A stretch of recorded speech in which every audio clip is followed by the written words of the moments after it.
My name is Tom Maciejewski, and since my last name is so hard to pronounce, that's why they call me Tommy Mac. About 7 years when I retired out of Ford Motor Company, I was looking for some volunteer work, and I was looking through the record one day, and I seen Franciscan Kitchen needed some help. So started working, started volunteering down there on Fridays mostly. Now it's Thursday, our days switch up, depends when they need us. And that's where I met Heather. She was, she ran the place down there. My name is Heather Benjamin. I started into beekeeping with Tommy Mac a couple of years ago. He had talked about doing this. I met him at the Franciscan Kitchen. We became friends. We worked a lot together.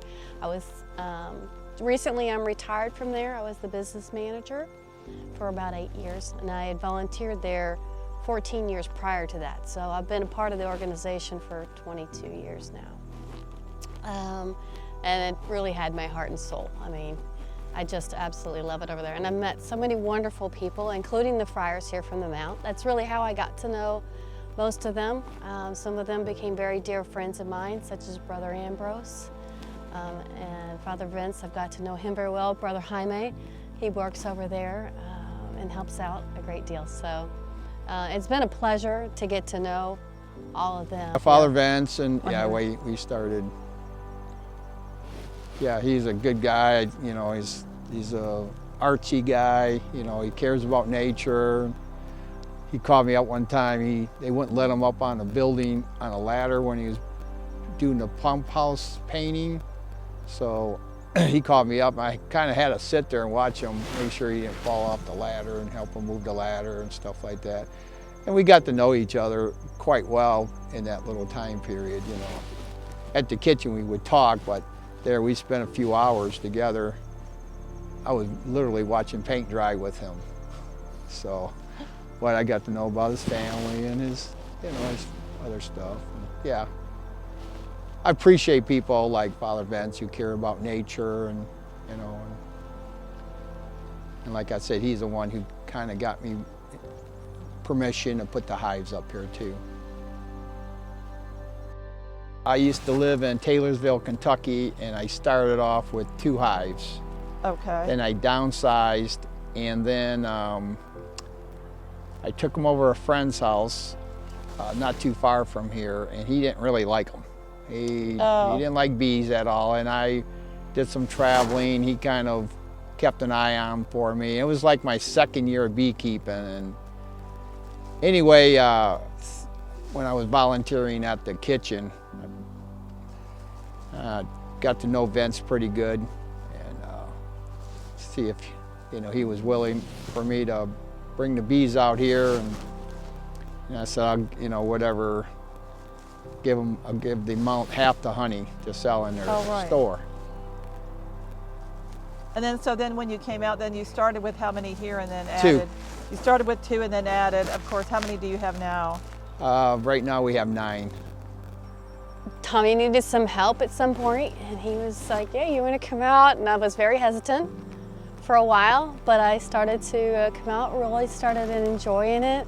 Watching the bees is so intriguing. You don't realize the process that it takes and what they go through from the point that they are born. As soon as they come out, they're cleaning out their little cells that they, were born from, and then they move on, and they every few days shift what their job is, and from taking care of the honey and foraging for food, and taking care and being nursing bees, or taking care of the queen who does nothing for herself but lays eggs all day long. They take care of every need that she has, and so it's really interesting to watch them as they're coming in and out and bringing the pollen in, and how they interact, and they do these little dances so they can tell the other bees where to go and how to get to certain locations.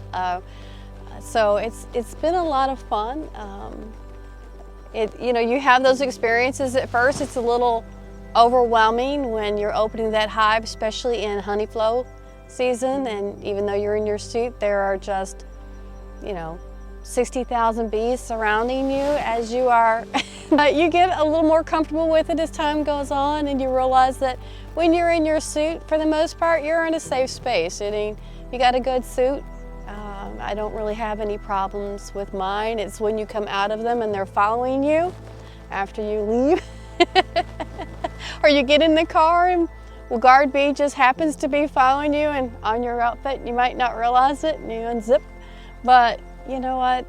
It's come to find out what people don't also realize is that bee stings are actually not a bad thing. The bee venom is very good for you. People will actually, for health benefits, take the bee venom, and that they will use that for arthritis conditions and such. So I have fibromyalgia, so every time I get stung, I just tell myself it's going to be beneficial to whatever joints and issues I have. And it's not a bad thing. I mean, it hurts temporarily, maybe it's a little, but it's really not that big of a deal. You get, kind of used to it. And I think originally, see, here's one of my babies, as I call them now. Hi there.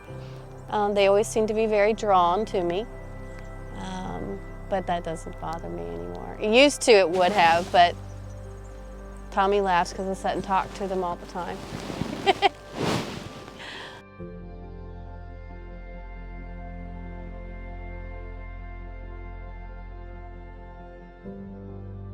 When we brought the hives out here, it's really, I was just getting involved in all this with Tommy. Like I said, he was doing this on his own, and they just kept growing in the amount of them. And he came up with the idea that he would like to have saint names.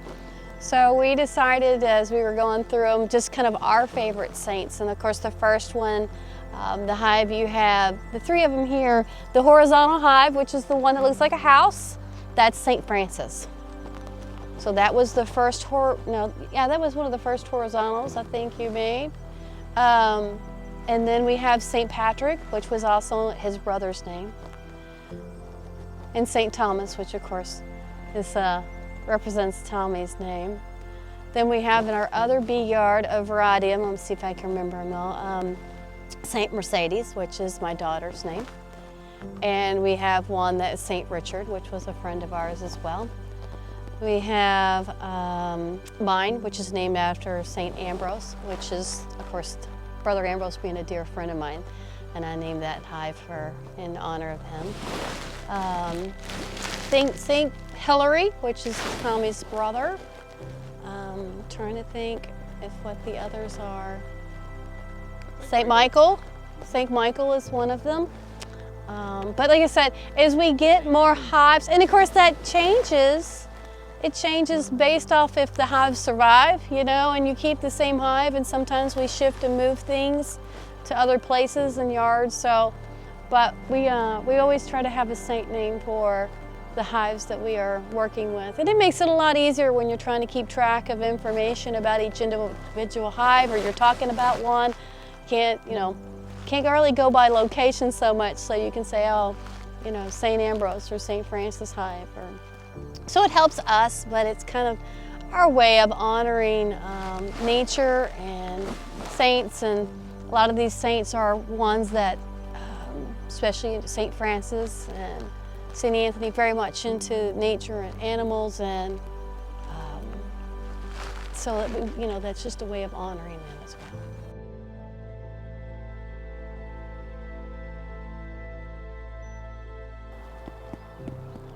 But most beekeepers who get into it just like the love of the bees, even though we get stung a few times. Like yesterday, I got stung right here.